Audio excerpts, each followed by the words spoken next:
Success shouldn't feel this exhausting. If you're winning on paper, but burning out behind the scenes, you aren't failing. You're stuck in a psychological bottleneck called a hurdle of stop. I've been there. On the outside, things look great, but I was secretly burning out, convinced I was just lucky, and waiting to be exposed as a fraud. I realized I didn't have a business problem. I had a mindset block. Whether it's imposter syndrome, perfectionism, or fear or failure, these aren't just feelings. They are growth bottlenecks. Identify your specific hurdle and get one immediate action step to regain your momentum today. Go to tuepodcast.net/quiz. That's tuepodcast.net/quiz to take the 3-minute assessment and get your report now. Salutations, School Believer. Do you have a dream of becoming an entrepreneur, but don't know where to start or even what to do? Where can I gather information quickly about what's in my zone of genius? Don't worry, School Believers. I got you covered. Go to tuepodcast.net/AI prompt and check out an amazing set of AI prompts that will give you ideas, information, and articles to help you get across that start line. Once again, go to tuepodcast.net/AI prompt to get you started now. Good luck, School Believer. So all of you at this point knows that I've been talking a lot about elementary analytics and having it in all my programs, but I've actually been using it a lot for the last couple months. Elementary analytics has actually shown me that my Twitter has gotten the most traffic. With that information, I'm actually able to put more energies into my Twitter so I could reach more people. And I think it could do the same for you too. So if you go to tuepodcast.net/EA, you could take a look for yourself and see if it's something that will work for you. It's definitely worked for me, and it's done everything I needed it to do. Gathering my analytics from Facebook, from Twitter, from Instagram, from Google, and even my website. And with all that great information, with one press of a button, I'm able to see it all on one screen. And if I really needed to, I could actually print charts with a single press of a button. So give it a try for yourself. I think you'd be really, really pleased with what it could do for you. Once again, go to tuepodcast.net/EA for a 14-day free trial and see how it works for you. Undiscovered Entrepreneur, episode 12, number 12. Like the eggs.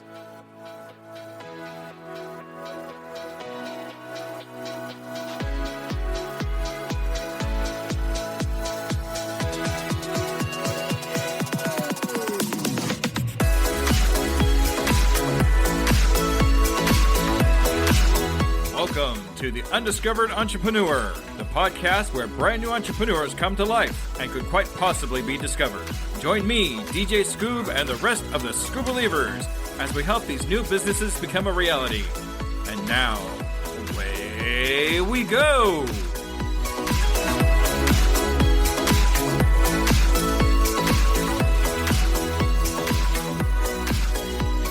Hello, Scoob Believer, and welcome to an amazing episode 12 of The Undiscovered Entrepreneur. And it's me, DJ Scoob, coming at you with whatever device you happen to be listening on. Well, this is definitely probably the most amazing episode yet that I've put together for The Undiscovered Entrepreneur. Today is actually going to be our very first experienced entrepreneur. But we're not just talking about any experienced entrepreneur, no. We're definitely talking about somebody who has been of great value to my life, entrepreneur, and fellow podcaster. As a matter of fact, he has been a podcaster for over 20 years, put together so many different types of podcasts, and turned it all into a life coach business. I still talk to him quite frequently in Clubhouse, and it's definitely a friend.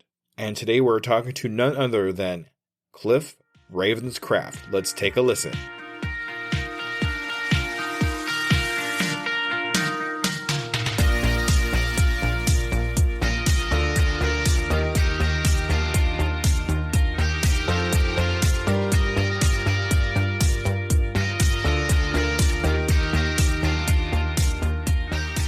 Salutations, Scoop Believers, and we are here again with another amazing entrepreneur, but we're doing something a little bit different this time. Now, I know that all the podcasts that I've been doing up to this point has been with brand new entrepreneurs that are less than a year in their business. But today we're talking to somebody who's been just a little bit longer than a year. We're talking to the amazing Cliff Ravenscraft. Hello, Cliff. How you doing? Jesse, I am doing incredibly well given the circumstances post-COVID, but man, I'm honored to be on your show. I'm actually glad you're sitting here right now with me. You've been through COVID, it affected you, and you're still up straight. So I'm really glad that happened that way. I'm very glad it happened that way as well. All right. So now I know who you are, obviously, because I'm a huge fan, and you're kind of like one of my mentors that aren't actually mentoring me, if you know what I mean. But I know there's a couple people that don't know who you are. So if you could please just tell us who you are and what you do for your entrepreneur adventure. Sure. I'll just give you the very Reader's Digest story, and we can go into any direction you want to go. So okay. Back in 2000, let's see here, December 2005, I started podcasting as a hobby. At the time, I had been working for my family's insurance agency, a family-run insurance agency owned by my father. It was started by my grandfather in 1937. I was next in line to take over the business. I was extremely wildly successful as an insurance agent, independent insurance agent. Had no desire to make any money from podcasting whatsoever. I was just an early adopter of technology. And lo and behold, I recorded an audio recording, some audio feedback for somebody else's podcast devoted to the TV show Lost. And it was about the Thomas theory that I had created. I had been blogging about the TV show Lost ever since my wife got me obsessed with it. And basically that transformed everything. I put that 3.5-minute audio file together. My voice got played in the Transmission podcast by Ryan and Jen Ozawa in Hawaii. And next thing you know, Entertainment Weekly blogs about my Thomas theory on EW.com, shuts down my servers for exceeding bandwidth because too much traffic. And then all of a sudden I start getting people saying, hey, you should create your own podcast. And because of that, I created my very first podcast episode in December, like I said, December 16th, 2005. And the whole idea was that it would just be called Generally Speaking, because I didn't think anybody would really want to hear me talk about anything. Who am I? I'm a guy in Northern Kentucky nobody's ever heard of before. I'm interested in a bunch of things, but I'm not an expert in anything. So I decided, Generally Speaking, welcome, hello. And I'll tell you what, because I understand the power of podcasting and niche topics, here's how I'll do it. In each episode, I'll stick to either talking about technology, faith, or the TV show Lost. Those are the three topics that I would create different podcasts on if I had an audience that was interested in hearing me talk about any of them. But since probably nobody's interested in hearing me talk about anything, I'll just do one podcast, but I will keep it to one topic per episode, and it'll be usually one of those three things. So just look for the first episode, look for the title of the episode, and it'll tell you what the topic is. Look for the word faith or the word lost or the word technology. That'll be the first word in the title. That's how you'll know. And so I got that introduction out of the way. And lo and behold, after I introduced it, I said, okay, today we're going to talk about Lost. And I explained how I got into Lost and everything like that. I had more than 500 people download that episode within 24 hours. Oh, my. And I basically had people say, oh, my gosh, I really could care less about your faith. I could really care less about hearing you talk about technology. But if you did a podcast every week about the TV show Lost, I'm a subscriber. And I had a bunch of people say that. And I'm like, okay, well, I guess people are interested in hearing me talk about Lost. So I invited my wife, Stephanie, to join me the very next week. And I came to the episode and it says, hello, everyone, and welcome to the weekly Lost edition of the Generally Speaking podcast network. And that began the journey of podcasting as a hobby for me. So lo and behold, I'm podcasting about all these other topics because I still wanted to talk about technology. I still wanted to talk about faith. I wanted to talk about other passions. So I created different podcasts for different passions that I had. And people around the world. Oh, by the way, the Lost podcasters were already in full swing before I got started. There were already at least 6 other podcasts devoted to the TV show Lost, and they had something called the Lost Podcast Network, where each podcaster had their own podcast feed. And they also created a blogger account. And in that blogger account, anybody could log in, and you could syndicate your Lost podcast into this blogger account. And it was a combined feed called the Lost Podcast Network. Because of that, we had tens of thousands of subscribers by our 3rd episode because we were invited into it. So now that's the full picture of how I got started in my online entrepreneurial career. The story goes that people began to say, oh my gosh, this content's transforming my life. I got emails in the hundreds. I started getting postcards, thank you cards, all of this other stuff in the physical mail. And it just got to this place where all of a sudden I'm like, I wonder what life would be like if I could do this for a living instead of selling insurance. And 1 year later, I started Podcast Answer Man. And in episode number 1 of Podcast Answer Man, I said, hey, wouldn't it be cool if I could create a podcast coaching and consulting business that would allow me to leave my day job within the next 5 to 10 years? And that way, when my dad, is ready to retire, I don't have to take over the agency. And so that's kind of just hinted at within that very first podcast episode. 9 months later, I put my 90-day notice in, and by January 2008, I'm full-time self-employed as the Podcast Answer Man. So that's how I got started. Wow. Jesse. Anywhere you want to go from there is fine with me. Well, I like the fact that you started out saying, oh yeah, 9-10 years, and then 9 months later you're you're putting in your resignation. Yeah, it's like 5-10 years, and even then I kind of thought it was just a pipe dream. The other thing too is I like that you figured out which one worked for you best and just made a show out of that, going with the TV show Lost, because everybody else said that's where they're at and that's where they want to be at with you. So, but you still kept things open for your faith and your tech podcast too. What do you still have? Are those still up? So yeah, matter of fact, you can go to gspn.tv anytime you want. It currently forwards you to a new Kajabi site that I created for some of the archived content from my network. I've done over 40 different podcast shows, over 4,500 podcast episodes. So there's a lot of content out there. Not all of it has been transferred over to the gspn.tv website that I just told you about. Mm-hmm. But there's a lot of content out there. I mean, we did a bunch of entertainment shows like Desperate Housewives, Grey's Anatomy fan podcast, Doctor Who fan podcast, Heroes fan podcast. We've done fan podcast in the entertainment genre around books like the Hunger Games series. So hungergamespodcast.com, Twilight Saga podcast.com I own. So those are all in the archives. Then I had a show called Business Tech Weekly, Help I Got a Mac, Social Media Serenity. Those were all weekly shows that I was doing. I did a show called The Almost Daily Devotional, a show called The About the Church. It was later rebranded to Encouraging Others Through Christ. I had a show that I did was a personal audio journal called My Crazy Life, and I eventually changed the branding on that to Pursuing a Balanced Life. So yeah, I've done quite a bit of content over the years. That's amazing, and we can find you just about anywhere.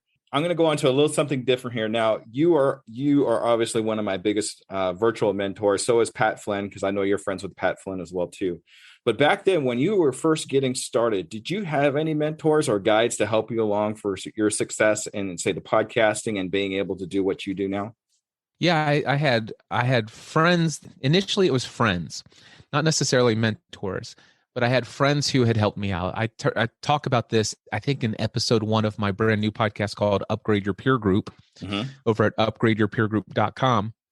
And in that episode, I talk about what was called my business advisory team. And I'm like, listen, I've lived an entire lifetime as an employee, and I know nothing about owning a business. So I need to surround myself with people who at least understand what a business is, how to operate it, and who could be some people that I could bounce ideas off of and share my concerns with, people who'd understand the vision of what it is that I'm going after. So I had a bunch of friends who just had more experience with business than I did. Some of them had their own businesses. had been never had they'd never had an employer in their life.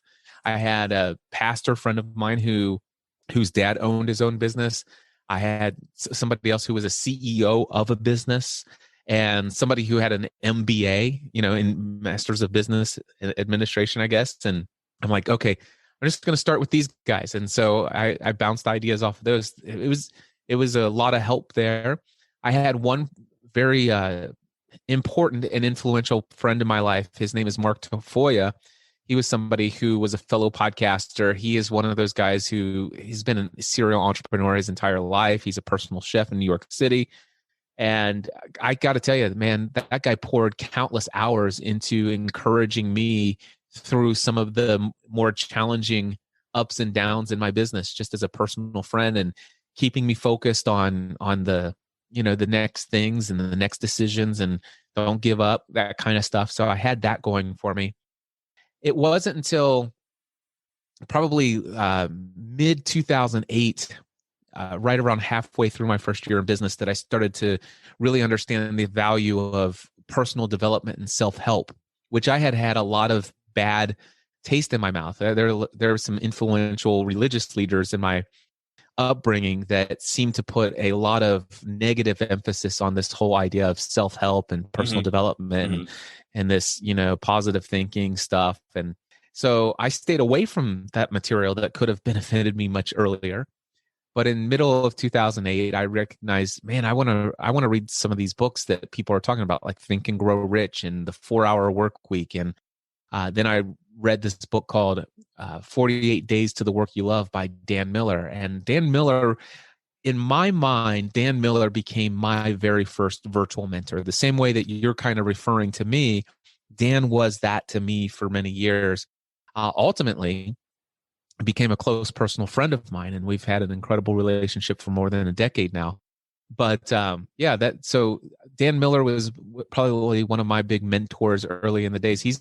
When I read the book 48 Days to the Work You Love, it was the very first shift in my mindset about money and earning money doing something that you love, which I used to believe that that's not really how you get paid. People don't pay you for your hobby. People pay you for doing difficult work that's hard and challenging. And the more challenging something is, the harder things are, the more you hate what you're doing. Those are the things you really get paid for. That's where you're really adding value to people's lives. And that was my mindset back in the day. And so 48 Days to the Work You Love, a book by Dan Miller, was the very first book that created that very first shift for me that all of a sudden says, wait a second, no, that's faulty thinking.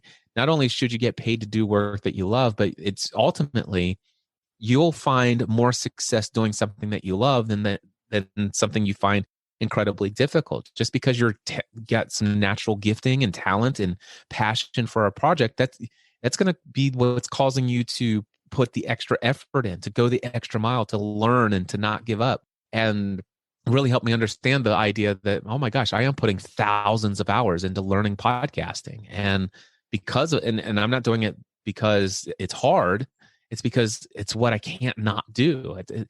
Dan Miller was famous back in the day for saying a quote. He might have got it from someone else. I don't know. But he said, find something that you love to do so much that you'd be willing to do it for free. Then become so excellent at doing that thing that people would be willing to pay you to do it. And that was a first major shift in the way that I saw what I was doing as a hobby. And even though I had already had a business and I'm self-employed, even in my mind before I had that mental mindset shift of find something that you love to do, so that you'll become so excellent at it that people would be willing to pay you. It wasn't really until after I read that book that I really saw myself as a business owner that adds value to people's lives. That's amazing. What a story. That is so awesome. The 4-Hour Work Week and Think and Grow Rich, definitely two books that I've read, but I'm definitely going to look into that, into the book you just mentioned, to kind of read that as well too, because it sounds like it's something that could benefit anybody. One thing I'd like to mention here too is when you first started out, you didn't know anything about entrepreneurship or anything like that. You looked on the outside for other people that knew more than you about business to learn from them. So you really can't just say, well, I don't know this, so I'm not going to do it. if there's something that's really important to you that you want to learn, go out and look for people that know more than you so you can learn from them so you can help yourself. Role modeling has always been a part of my life. I pretty much am an autodidact, is something that I've learned later in life. And an autodidact is somebody who is a self-taught person. So I am a very self-taught person. And because I'm a self-taught person, I could teach myself the hard way. The learning all the lessons about how to become a business person and all this other stuff. I could read a couple blog articles. I could read a couple of books. I could take an online course here or there. And without the aid of anyone, I could kind of just piece things together. It's something called an autodidact. So that's something that is a part of who I am, my identity. But even though I'm an autodidact, I definitely understand what we call role modeling. And that is find somebody who's already doing exactly what it is that you want to do. And they're doing it at the level and with the same kind of values that you have. If there's somebody else out there already doing it, why don't you just study that person and learn everything you can learn from them? Now, it doesn't mean that you have to have a personal relationship with them, although if that's a possibility, then that's something that's worthy of pursuit. And I certainly have pursued many people who were already achieving those things. But somebody who is a role model to me today and a mentor to me today is Tony Robbins. Never had a one-on-one conversation with Tony in my life, but I can tell you right now, I've studied Tony Robbins materials probably at least, I'd say I have at least 5,000 hours devoted into studying the teachings of Tony Robbins. And so that has brought tremendous amount of value to my life in learning from somebody like that. All right. That's amazing. Yeah, same thing for me too. I'm very self-educated. I actually did a lot of the audiobook reading because I listen to my books. I don't read them because it bores me. And I keep telling people, use me as information. So you don't have to go and listen to books for 2 years like I did or anything like that. Just ask me the questions and I'll be able to answer them. And if I don't know what the answer is, I know where to find the answer. Yeah, that's one of my favorite things. I love that. I had a friend of mine, I won't mention his name here, but I had a friend of mine and I read this book called The Big Leap. And it only took 4.5 hours, 5 hours to read this entire book. I mean, you can read it in an afternoon. And oh my gosh, it transformed my life. I mean, I shut down 100% of my podcast Answer Man revenue and made the decision within just a few short weeks to completely rebrand myself from Podcast Answer Man to the Mindset Answer Man. A decision that I had been mulling over for more than 2 or 3 years at that point. I read this book and I'm like, oh my gosh, okay, this is the eye-opening thing. And I first read the book, did a YouTube Facebook Live. I did a Facebook Live about the topic of the book. I explained the entire book in about 15, 20 minutes. And I said, hey, in 1 year, I will not have a single product or service related to podcasting whatsoever. You will not be able to hire me. So you've got 1 year to sign up for Podcasting A to Z. About a week later, I said, you've got 90 days. And then 1 week after that, so 2 weeks after I read this book called The Big Leap by Gay Hendricks, I said, it was 2 weeks later, I said, my next session of Podcasting A to Z, it is absolutely my last session. This is your last chance. And that was it. And I've lived up to that I have not done any podcast coaching or consulting since then. But my friend got the book and he says, Cliff, I've got lots of books on my list and stuff like that. But, every now and then when you recommend a book, I'll put it at the top and go ahead and read it. And so I read the book. It's called The Big Leap. And he's like, I don't get it came in a text message. Cliff, I read The Big Leap. Next line. I don't get it. The next line. What's the big deal with this book? And so I said, do you have time for a quick FaceTime call? And he said, sure. So I sat there. I said, let me ask you this. Did you read where it asked this question? Are you willing to feel good and have your life go well all of the time? That's in there? Yes. Do you remember that question? No. Think about that question. Answer that for me right now. Are you willing to feel good and have your life go well all of the time? He's like, wow, that's a pretty profound question. I said, exactly. So that's number one. Number two, did you learn about this zone, that? Yeah, I understood the zones. Okay, but did you actually answer there are 4 questions that help you discover your zone of genius? He goes, where's that at? And I said, well, here, let me ask you these questions. And I asked him the 4 questions. He goes, oh my gosh. And his life was changed in that moment, in that conversation. He read the entire book in 4.5 hours, but he missed the essence of what that book's transformation was. It's different when you read a book and then actually absorb the book and what the book actually is trying to tell you. I mean, I could read anything, blah, blah, blah, blah, blah. Okay, I'm done. I read it. What's the big deal? But you really have to sit down and let it sink in of what the book's actually trying to tell you.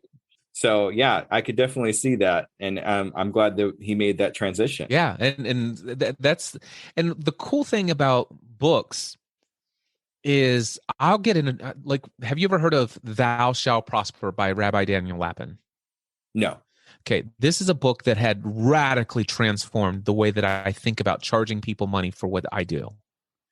All right, and building wealth. And it helped me discover how much programming you and I receive on a daily basis that says earning money is evil, that owning a business makes you the villain, that everything that you earn is earned off of the backs of others who now have less because you have more.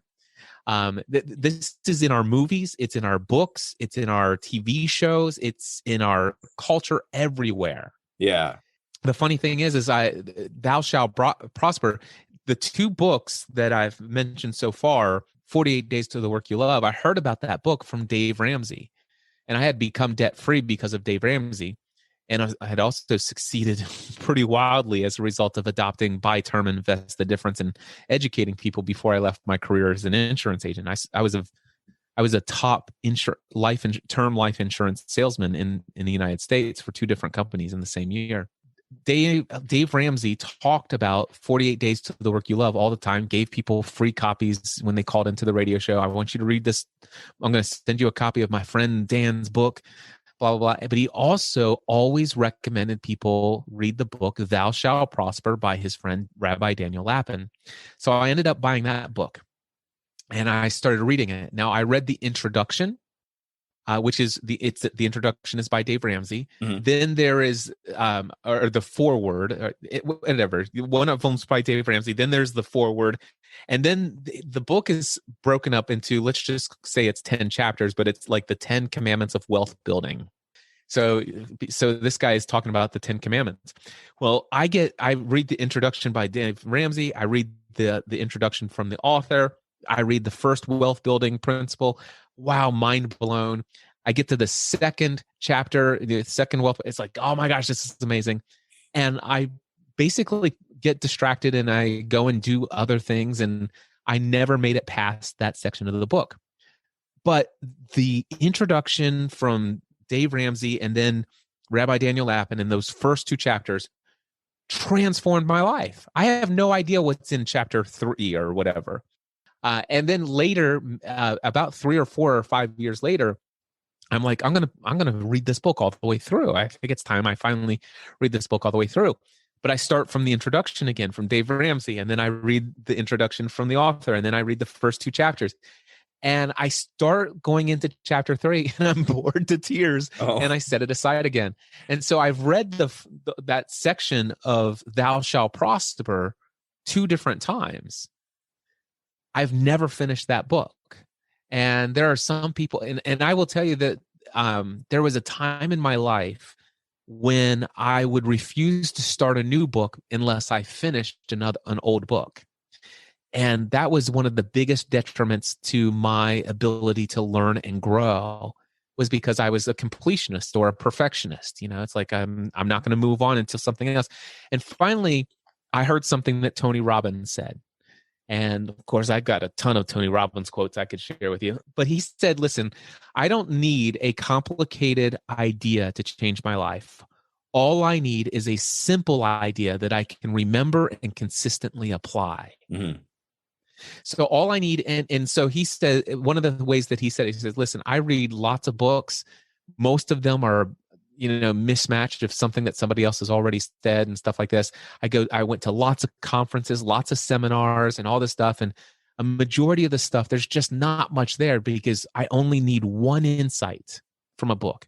I only need one insight from a seminar. And that one insight could be the transformation that just changes everything. And it doesn't matter if I get that on day 1 or day 5 or wherever, I don't have to finish the rest of the seminar to go and run with that insight. And that's been a very powerful thing to me. And so one of the interesting things, I used to very much brag about how much I hate to read. And I literally hated to read, but I'm currently right now in the middle of reading 54 different books. Wow. That's a lot of books in one time. I got a Kindle. I've got physical books all around me. Right. And the fun thing is I can open up a book and pick up wherever that bookmark is. I may not have seen this book for 3.5 months. I might read a chapter. I might read 5 chapters. I might read just 3 paragraphs. But man, as soon as I get something and I highlight it and I'm like, oh, I'm going to go journal about this. And then all of a sudden it's like that becomes something that shows up in a conversation, in a coaching call, and becomes transformative to my clients. And then all of a sudden it's like, you know what, maybe I should share this in a podcast episode. And that reaches tens of thousands of people. And I'm like, oh my gosh, this is very cool. And all of that because I read just for 30 minutes in one of those books that I just picked up. And I don't care if I ever finish books. All I care about is, am I learning something today? I'd be afraid that, like, if I'm reading something and something hits me hard like that, if I keep reading, I'm either going to forget about it or, something like, because then my mind goes somewhere else where, then I lose that information that I found. So I could see how that can actually be beneficial for you when you get that one sweet spot that hits you hard. You want to go to do something about it, do it now before you forget about it. So have you ever heard of the second brain, creating a digital tool for a second brain? A digital tool for a second brain. Isn't that like our phones or something like that? Well, potentially. So here's one thing that's been a part of my process for a very long time. So what'll happen is, let's just say I pick up the book Unlimited Power by Tony Robbins, not the audio version on Audible. I will tell you that it is nowhere near the power of that book. You need to get the actual physical book or Kindle book. Because there is no narrated version of Unlimited Power by Tony Robbins. But anyway, so one of the things that I will do is let's just say I pick up the book Unlimited Power and I read chapter 1. And I'm the type of guy, especially with certain authors, and Tony's one of them, by the time I'm finished with reading chapter 1, I've highlighted pretty much every sentence other than maybe 3 or 4 sentences in the entire chapter. So I'm that guy. And I'm also the guy that publishers say, listen, put a limit on how much this guy can copy and paste from Kindle over to his notes. But I create Cliff's notes on everything. And I don't do it on everything, just things that really speak to me and resonate with me at a very deep level. So I'm not so much of a person who it's like, you know what, I want to read at least 3 hours a day, or I want to read 5 hours a day or something like that. Although prior to getting COVID, I was reading 3 to 5 hours a day. But it's not so much, am I reading? The question is, I consider reading to be, oh, wow, this is very powerful. You know what I'm going to do is I'm going to go over, and today I'm using an app called Notion instead of Evernote. But I go into Notion and I create a page for my notes, Cliff's notes on this book. And I'm like, oh, here's my notes on chapter 1. And here are 15 highlights from this book. And here are my thoughts related to each of these things. And I kind of begin to process it and outline it. So I may have invested 20, 30 minutes of reading within the chapter, but I may have then taken a good hour's worth of notes on what I did with that 20 to 30 minutes of reading. If I never finished that book, which by the way, I did finish Unlimited Power, but if I never finish that book, it's not a big deal. The question is there incredible, immense value in that 20 to 35 minutes of highlighting I did, and then the hour of note taking that I did.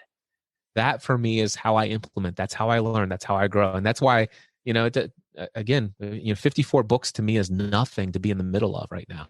Right. That's just a normal everyday thing for you. It's just an everyday thing. And I've actually discovered something called synchronicity. Synchronicity is this concept that where so the best way that I can say this, and it's going to sound a little metaphysical, but I have a belief in a higher being, a higher power, a God. And so I believe in something called intuitive guidance.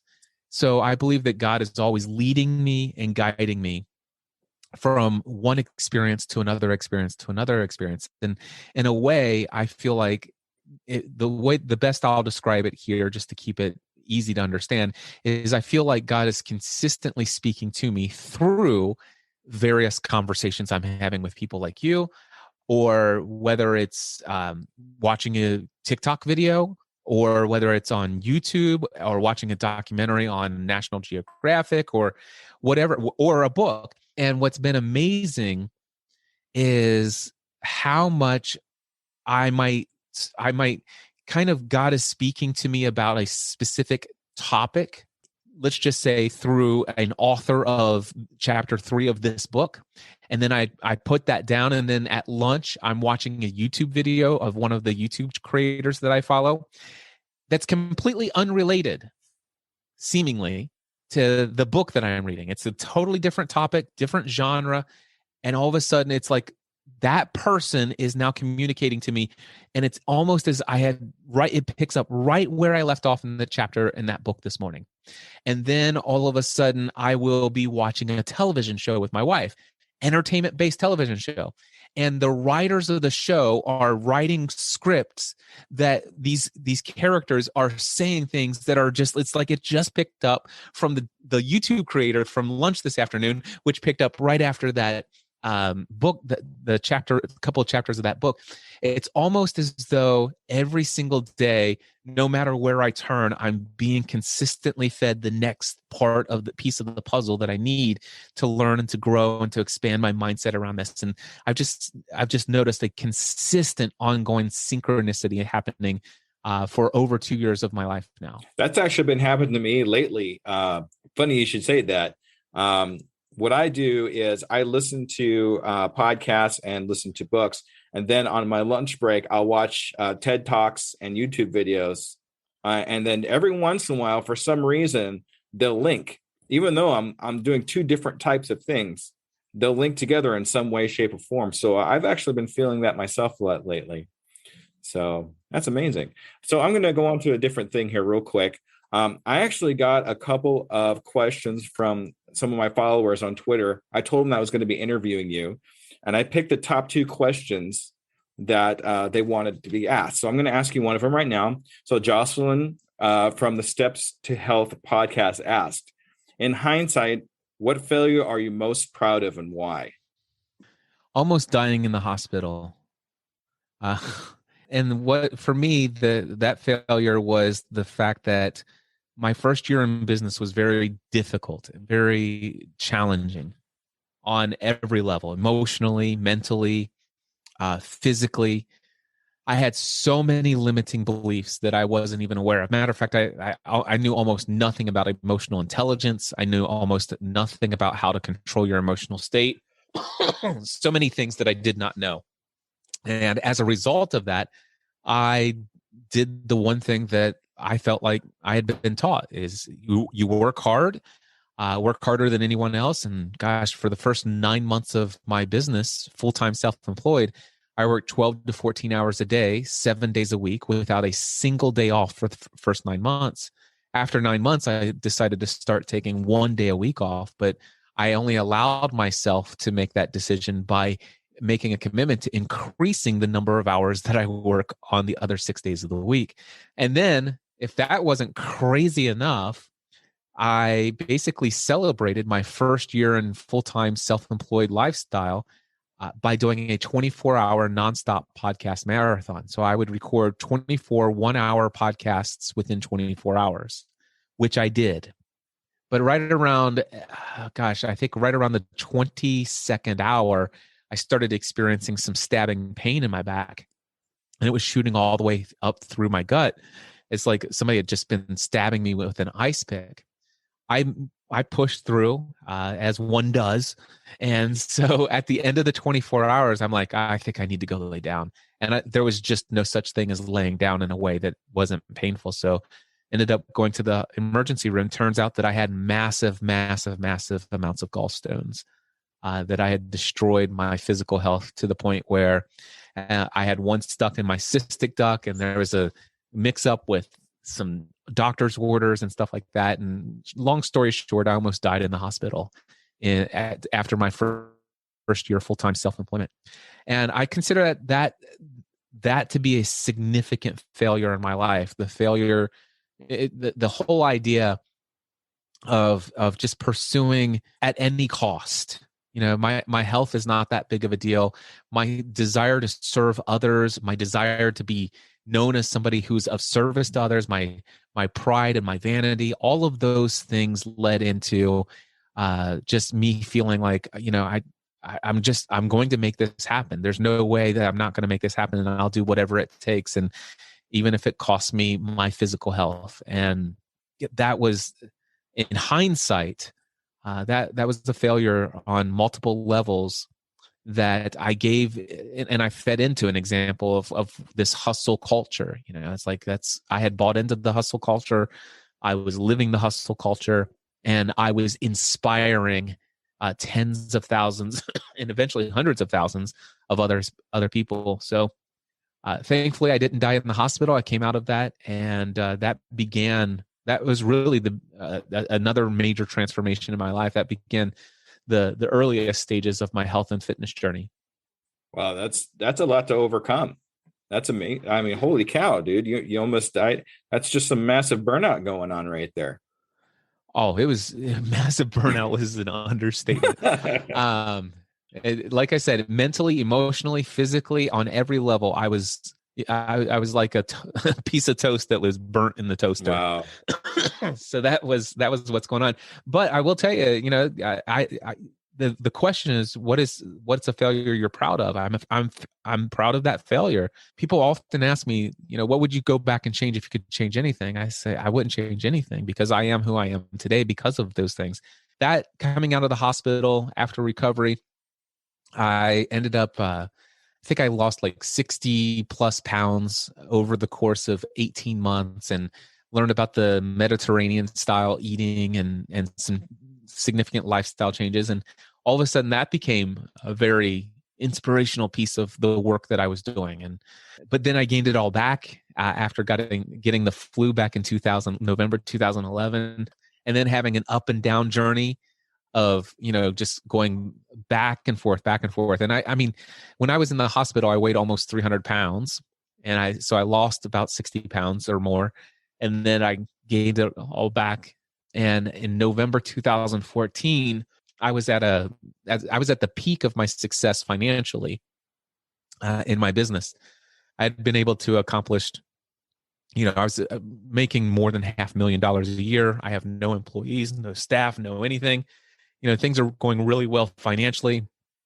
I'm working with Michael Hyatt in his platform conference. I'm speaking at his event every 6 months, but I'd been, up and down. I mean, imagine me showing up in February of one year, and let's just say I weighed 220, but then now it's November, and I'm speaking at Michael Hyatt's events just 6 months later, and now I'm 272 pounds again.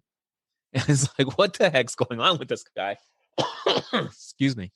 So my apologies if anybody didn't catch it at the beginning. I'm just about a week out of COVID now. Yeah, that's why the coughing is there. But anyway, so in November 2014, I am at Platform Conference getting ready to speak. I had just purchased a brand new sport coat, to look super nice on Michael Hyatt's stage, in spite of the fact that I weigh nearly 300 pounds again. And what happened was I had just gotten that suit fitted to me just 2 weeks before going out to Colorado. Now I'm out in Colorado, very high altitude. I weigh almost 300 pounds. And that morning, right before I go off to get on stage, the button pops off of my jacket because it's too tight. Oh no. I had gained so much weight in 2 weeks that I couldn't wear the brand new, the jacket wouldn't button. So I just felt devastated. It was so humiliating to me inside. But at the same time, I recognize it's like, hey, I've learned enough professionally to know that this isn't about me, trying to inspire people and motivate people. This isn't about me. Michael Hyatt has called me or asked me to come here to convince people to create a podcast within 90 days. And that's what I'm going to get on stage and do. And so I did. And then afterwards, I got a standing ovation. People came up to me. And this is what really transformed my life. I had tons of people after I got off the stage come up to me and say, Cliff, man, you are my inspiration. You are my role model. I want to live just like you live. And I'm like, man, I hate that. I mean, don't get me wrong. I'm glad I've inspired you with content creation. I'm glad I've inspired you with my story of entrepreneurship. I'm glad I've inspired you with my financial successes. I'm glad I've inspired you with all this other stuff. But let me tell you, at what cost? Mm-hmm. I'm still struggling with this stupid physical not taking care of myself. This has gotten out of control. And I don't know that I would wish you any of the success that I have at the cost of my physical health. So I'm sitting there authentically saying, I wasn't saying this to them. I was just very appreciative of their very kind words. But this was my internal dialogue.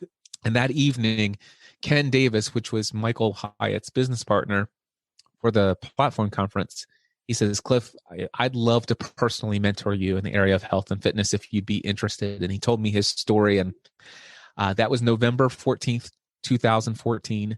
And since then, since that day, I made a commitment that I would work out 6 days a week, every week for the rest of my life. And I made that commitment. And outside of having COVID every now and then, I guess. That kind of puts a damper on things. But it's in November 2014. I started working out 6 days a week, every week. I did a triathlon 6 months later with my friend Ken Davis, and since then I've lost over 100 pounds, put on over 20 pounds of pure muscle mass, and I've kept it off for I don't know however long 2014 was. However, is that 7 years now? 5 years? I have no idea. It's a long time ago.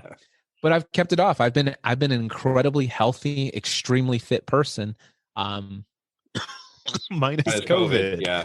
But yeah, that's been, so that's my answer. My biggest failure that I'm most proud of is just the amounts of failure where I put the hustle culture and the hustle of business and the priority of business and the priority of success and in what other people's metrics are for success, making those mine, financially and all this other stuff. But the real failure was at what cost, not necessarily counting the cost and my values and making a shift of my health is actually much more of a priority to me than financial success today.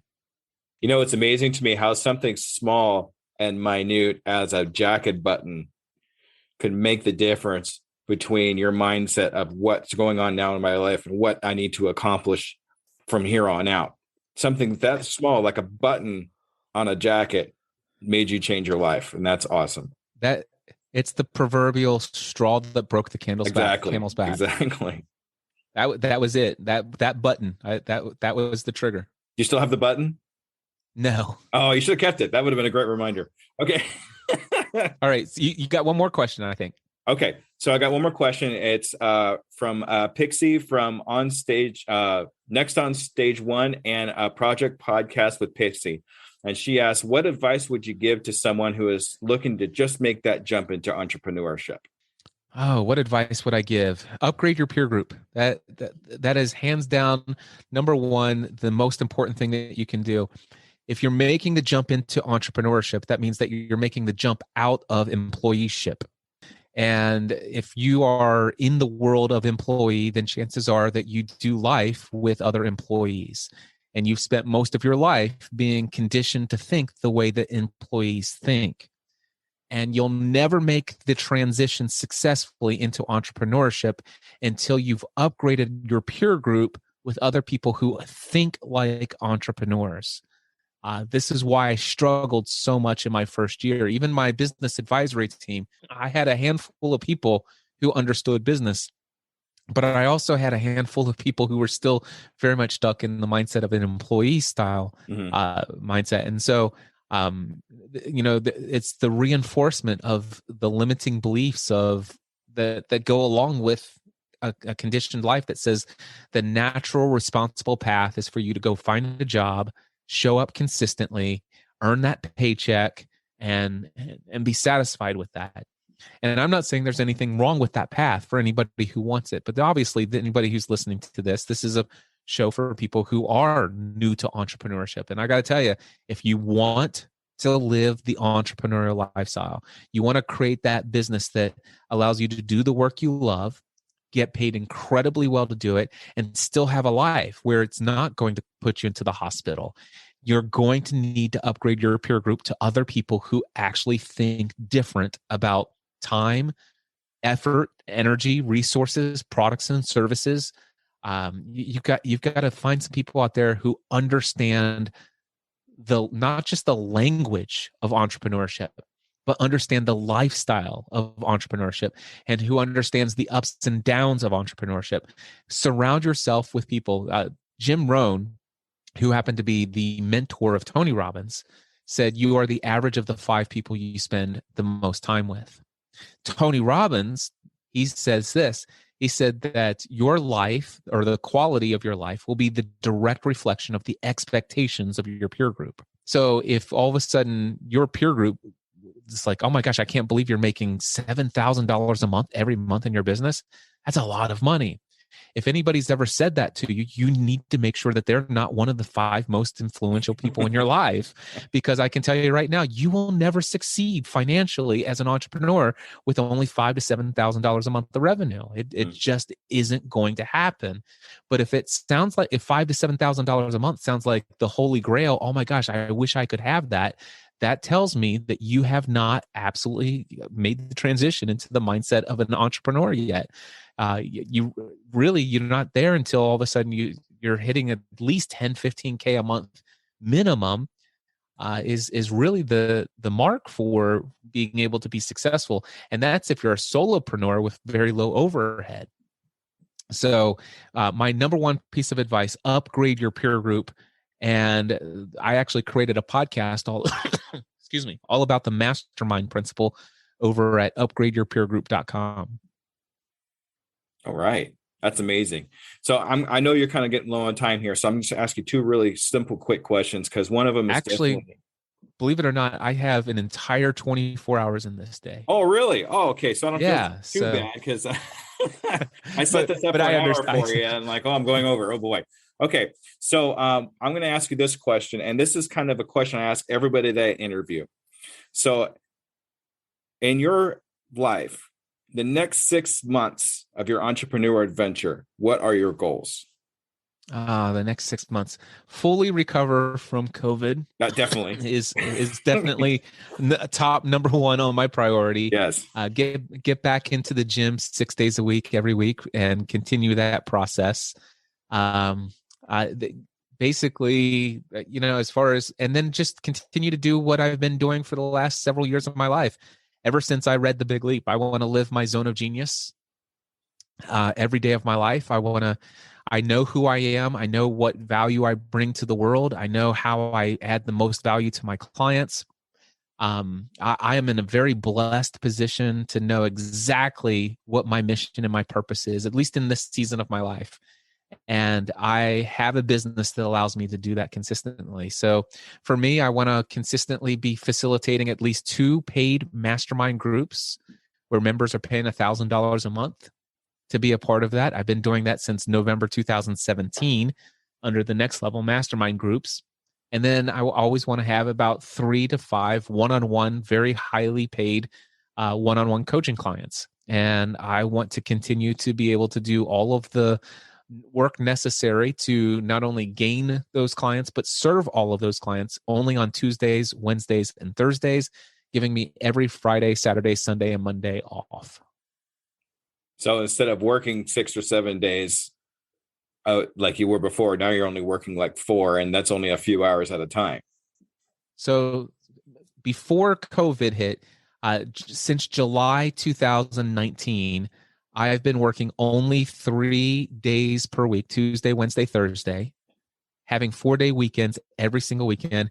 And even through most of 2020, which, a lot of people, the global economy shut down for most people, I was making between $25,000 to $30,000 a month working only 3 days a week.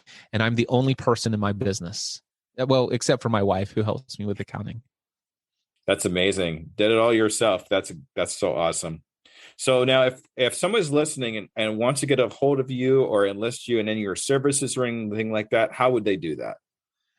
Well, the first thing that I would encourage them to do, especially if the mindset stuff, the transition of the mindset of an employee to the mindset of a business owner, if that resonates with you, I want to encourage you to check out the opening keynote address of my Free the Dream conference that my wife and I did for 2 years before COVID started. You can find that over at mindsetanswerman.com/free.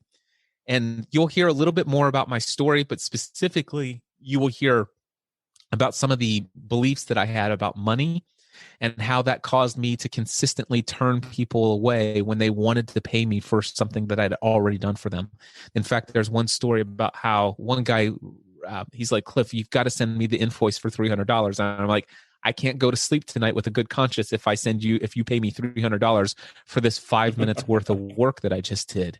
And he was begging me.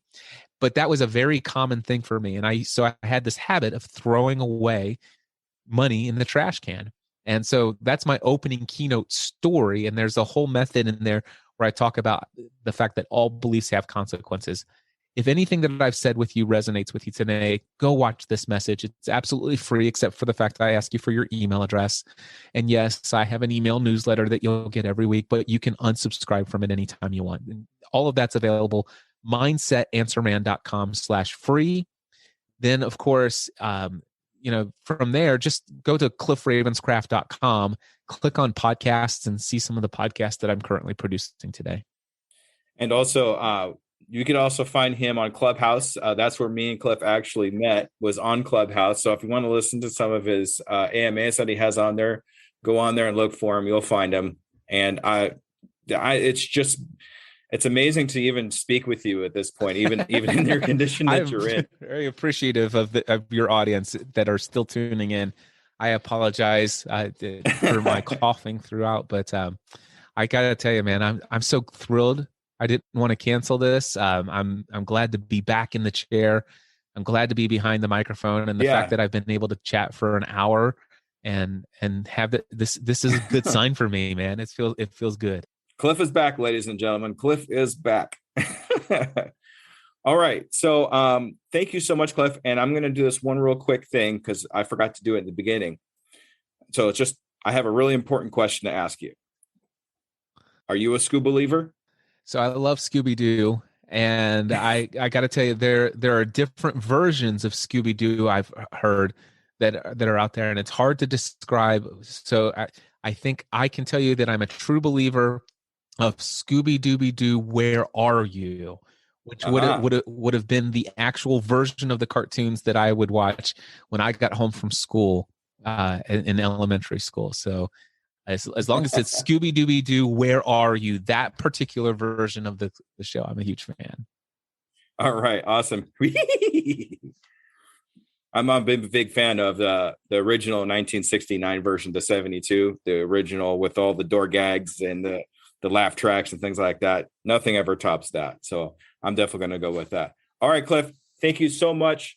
I really appreciate you taking the time to talk to my audience. You take care of yourself, okay? Feel better. Thank you so much.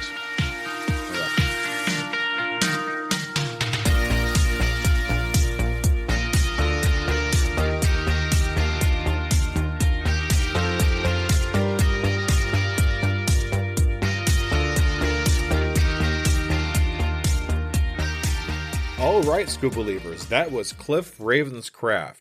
Wow, that was probably one of the most amazing interviews I've ever done to this point. I'm so glad he took the time, even though he's just recovering from COVID, to sit down with me and talk with me on my podcast and give us a lot of great information. It was really totally amazing how we were able to listen to his backstory and figure out how he started from where he did, where he kind of accidentally fell into podcasting and built his company all the way up to where he is today. I also thought he had a very interesting way of how he reads his books, where he gets just a little bit of information from it and takes action right away when he finds something that really means something special to him. I really hope we all learned something from Cliff Ravenscraft. Okay, now a little bit of an update on my speaking engagement for Chris Brogan. At this point, since I missed my last opportunity to talk to some local businesses out there, it's been really stagnant. I haven't really been able to do too much of anything because finding a corporate investor at this particular time in my town is virtually impossible, just because we're in the winter season right now and more than half of the town is shut down. So they're probably not wanting to talk about money too much at this point, since most of their businesses aren't actually open for business. So in talking with a few people on Twitter about my situation, I ran into a gentleman who was a book writer, and he writes Westerns. And quite frequently, too. And he told me about a website and a company called BNI, which stands for Business Network International. He told me there's groups all over the world that do networking in local areas. And I come to realize that after doing some research on BNI, that there's like 5 or 6 chapters right here in my local area. So I think what I'm going to do at this point is try to get in one of these business meetings with BNI and see if I could do some networking that way. I'm really looking forward to this. Just got to do it. That's pretty much my only thing I got. If I don't get anything there, I'm probably going to have to end up waiting about 2 or 3 more months before I can actually start networking in my Chamber of Commerce again. So something new and something a little bit different, and something I'd actually like to do with you. I've been doing a lot of research lately about improving brain function, including diet and exercising my brain and things of that nature.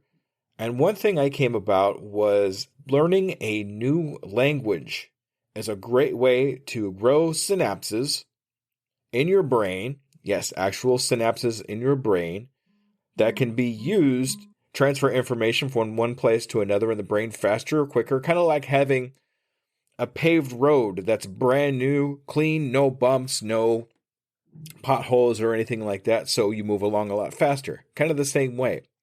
So I've decided that I'd like to learn a new language. So what I'm going to do here is ask you what language you think I should actually learn to speak. So we're going to give you 3 choices.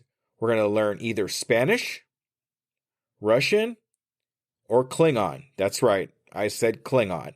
What I'd like you to do is go to my website, uepodcast.net/episode number 12, and go to the blog there and let me know which one of those 3 you would like me to learn. If you could just leave me a comment and let me know which language you would like me to speak, I would really appreciate it. I'll also take votes at my Twitter at DJ Scoob, SKOOB 2021, if that works out a little bit better for you. I'm going to go ahead here and just ask if you could please give me a 5-star review on Apple Podcasts or on Spotify or anywhere you listen to your podcasting. I would really appreciate that. If you want to get into some of the tools that I have available that I actually used in my entrepreneur journey, please go to uepodcast.net. Go to the resources page where I have books and all kinds of great information about what resources I actually used to start my business. If you're a brand new business that's just getting started, that's less than a year, please contact me anywhere that I've mentioned before, or you can email me at uepodcast2021@gmail.com. All right, everybody, thanks for a great show. This has been absolutely amazing. I can't believe I got Cliff Ravenscraft on my show, so definitely one of my goals in life, and we got some more coming. So thank you very much, and have a great evening, okay?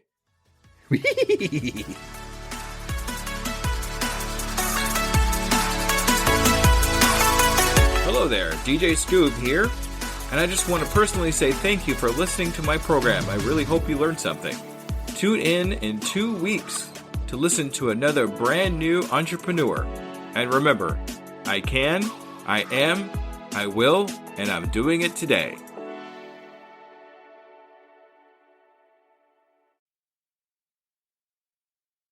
As a worker of 2 full-time jobs, running a podcast and coaching, every minute counts in my day-to-day. It's hard to be consistent in any of my social medias. And at this point, I cannot hire a social media manager. Pinnacle AI to the rescue!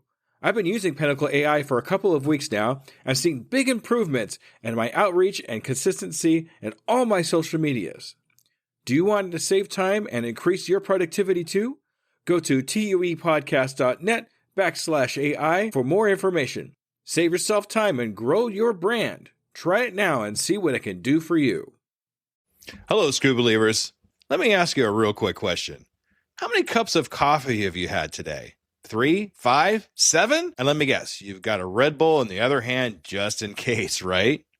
Yeah, I see you. Now, here's the truth bomb nobody wants to hear. You're not building a business. You're building a caffeine dependency. Listen, I get it. When you're grinding 12, 14, 16-hour days, you're building something from nothing. When you've got payroll to meet, investors to impress, and visions that won't wait. You need fuel. But what if I told you that the fuel that you're using is actually slowing you down? What if the very thing that you think is keeping you sharp is actually making you dull? Enter Rise Coffee. This isn't your grandma's mushroom tea. This isn't some hippie wellness trend. This is science meets performance. And here's what makes Rise different. Less than half the caffeine of a regular cup of coffee. But here's the kicker. You won't miss it. 6 organic powerhouse mushrooms, including cordyceps, what Olympic athletes use, and lion's mane, what Silicon Valley biohackers swear by. Sustained energy that doesn't spike and crash. We're talking smooth, clean power from morning to moonlight. Crystal clear focus without the jitters. Imagine closing the deal with calm, confident mind instead of the caffeine chaos. Gut health and immune support, because what's the point of building an empire if you're too sick to enjoy it? So here's the challenge to you. Stop borrowing energy from tomorrow. Stop running on fumes and call it a hustle. Stop wearing your caffeine addiction like a badge of honor. Real entrepreneurs optimize, real entrepreneurs adapt, real entrepreneurs win. You can't win if you're crashing at 2 p.m. while your competition is just getting started. Break the cycle. Head to risesuperfoods.com right now and use code PODNA15 for 50% off your first order. That's PODNA15 for 15% off. Try it for 30 days. If you don't feel the difference, if you don't feel sharper, calmer, more focused, more alive, then go back to your 6-a-day cup habit. But I'm telling you, we won't, because once you feel what real energy feels like, you'll never go back. Ditch the addiction, fuel your empire, and rise up. Rise Coffee, energy that builds, not burns.